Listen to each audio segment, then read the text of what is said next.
Okay, so I heard you're a Christian. Yes, the rumors are true. Well, I'm glad you found something that works for you. Well, it doesn't just work for me. Christianity is actually true. It describes reality. Yeah, okay, it's true for you, but it's not true for everyone. And don't you think everyone has a right to believe whatever they want to believe? Yeah, people should choose their own beliefs. I'm all for that. But that doesn't mean that everyone's beliefs are true. Whoa, don't you think that's a little narrow-minded? Well, that's the way truth is. It's narrow and exclusive. Maybe for you. It is for everybody. 2 + 2 = 4? Right. But you just excluded lots of numbers. See, that doesn't mean you're narrow-minded. It means that truth is narrow, because it excludes all the answers that are not true. Okay, that works for math, but not for personal beliefs. My philosophy professor says there's 2 kinds of truth. There's absolute truth, like back in the Dark Ages, if something was true, it was objectively true for everybody, everywhere, all the time. But now he says we're enlightened, and we know there's no such thing as absolute truth. Is it absolutely true that there's no absolute truth? Absolutely. And the other kind of truth is where each individual creates his or her own reality. That's called relative truth. And does your relative truth apply to me too? Huh? Is the relative truth you've created true for everyone, or just you? Oh, relative truth applies to everyone, everywhere. So, relative truth is absolutely true? Absolutely. Yeah. Look, with so many beliefs out there, you can't just go around believing that your belief is right. Is your belief that you shouldn't believe your belief is right? Yeah. If you go around saying that Christianity is absolutely true, it makes people who disagree with you feel bad. It's a form of oppression. It's hate speech. That's why our campus has all those safe spaces. Let me get this straight. If our beliefs are different, that means I'm oppressing you, I hate you, and you're not safe? Pretty much. Oh, come on. Are you feeling oppressed right now? Well, no, I just think people shouldn't express their personal beliefs. Dude, you're expressing your personal belief that expressing a personal belief is wrong. Well, let's not make value judgments like right and wrong. So saying an idea is right or wrong is wrong, right? You're right, it's wrong. Telling someone they're wrong is just not right. Right. It's what's known as intolerance, and that's one thing society should never ever put up with. Intolerance. Yeah, like, okay, for example, you Christians always say that Jesus is the only way. That's about as intolerant as you can get. Lots of people aren't Christians. Just think how it makes them feel. But it's a fact that Jesus made the exclusive claim that he was the only way to God. That's just your opinion. No, really, I didn't make it up. It's a historical fact that he made that claim. The earliest first-century biographies document that Jesus said he was the door to heaven. He also said, I am the way and the truth and the life. No one comes to the Father but through me.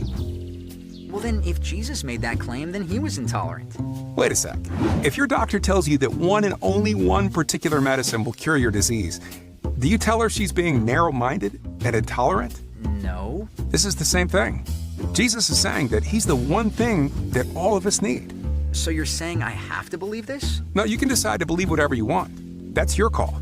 But you can't change the historical fact that Jesus made this huge claim about himself. So I'm entitled to my own opinions? Yeah, but you're not entitled to your own facts.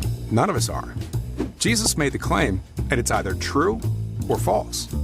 How you evaluate that claim is entirely up to you. My philosophy professor never talked about this stuff. Yeah, I know. Tolerance doesn't mean that we have to agree. In fact, you can't tolerate people you agree with because you agree with them. There's nothing to tolerate. Huh. I never thought of that. Tolerance means that you disagree with someone, but you still give them the right to be wrong. Okay, wow, this is cool.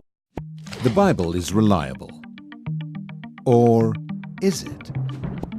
What do you do with doubt?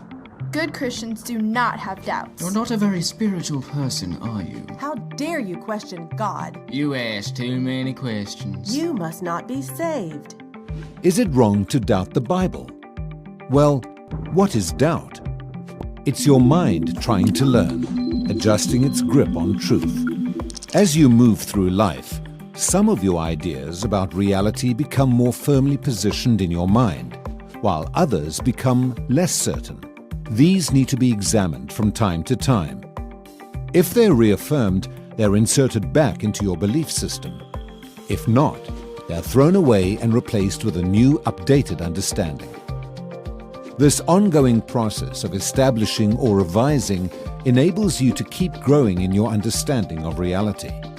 But it requires that you ask good questions and diligently seek answers. But is it okay to question the Bible?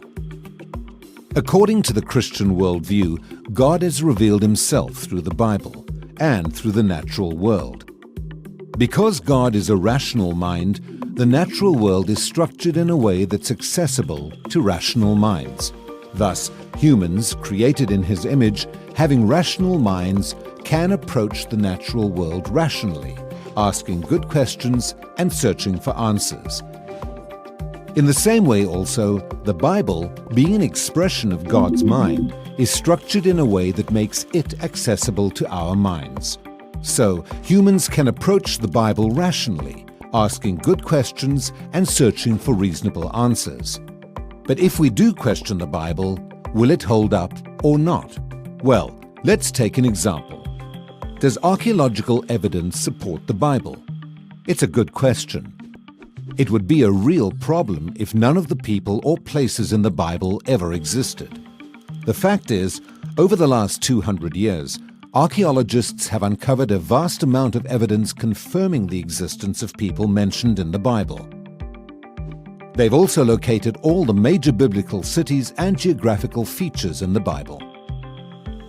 It may be stated categorically that no archaeological discovery has ever controverted a biblical reference.